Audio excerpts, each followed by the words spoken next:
എല്ലാവർക്കും പേടിയുള്ളൊരു കാര്യമാണ് അവരുടെ സൗന്ദര്യം. അതിനുവേണ്ടി 3 ദിവസം കുളിച്ചില്ലെങ്കിലും മേക്കപ്പെടുന്ന ആരും പുറത്തോട്ട് ഇറങ്ങത്തില്ല.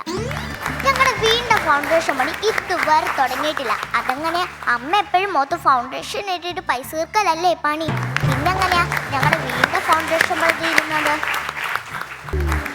എൻ്റെ കൂട്ടുകാരെല്ലാം സ്കൂൾ ബസ്സിൽ വരുന്ന കണ്ടിട്ട് എനിക്കും കൊതി വന്നിട്ട് ഞാൻ അമ്മയോട് പറഞ്ഞു, അമ്മേ എന്നെ ഈ വർഷം സ്കൂൾ ബസ്സിൽ സ്കൂളിൽ കൊണ്ടാക്കാമെന്ന്.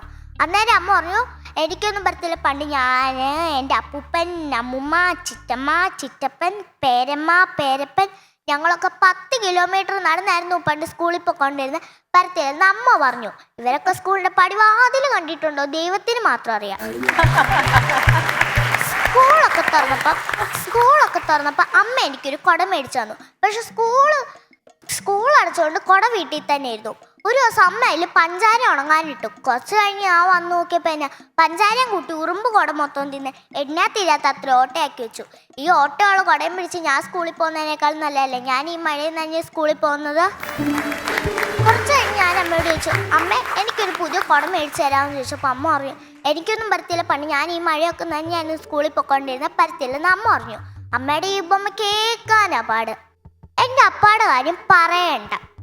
3000 രൂപയുടെ ഷൂ ആയിരുന്നെങ്കിൽ കീറി സോക്സാണ് ഇടുന്നത്. അതാകുമ്പോൾ ആരും കാണില്ലല്ലോ.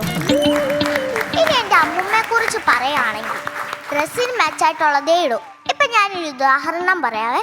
ഇപ്പം മഞ്ഞ സാരി ഇടണം, മഞ്ഞ പൊട്ട്, മഞ്ഞ മാല, മഞ്ഞ കമ്മല്, മഞ്ഞ ചെരുപ്പ്. എന്തിനധികം പറയണം? 3 ആഴ്ച പല്ല് കാലും തെക്കത്തില്ല. അതാകുമ്പോൾ പല്ലും മഞ്ഞിക്കുമല്ലോ. ഇനി എൻ്റെ പപ്പ എന്ന് പറയുന്നത് എൻ്റെ അപ്പൂപ്പനാട്ടോ.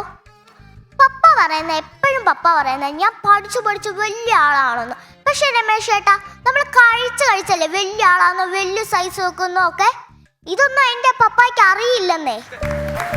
പിന്നെ ചില സിനിമകളിലൊക്കെ കാണാറില്ല ബാത്റൂമിൽ ഫാൻസി പോലെ സാധനങ്ങൾ ഇരിക്കുന്നത്. അതുപോലെ എൻ്റെ വീട്ടിലും ഉണ്ടേ ഒരു ബ്ലേഡ് പോലത്തെ ഒരു സോപ്പ്, ആർക്കും ഉപയോഗമില്ലാത്തൊരു ചകിരി.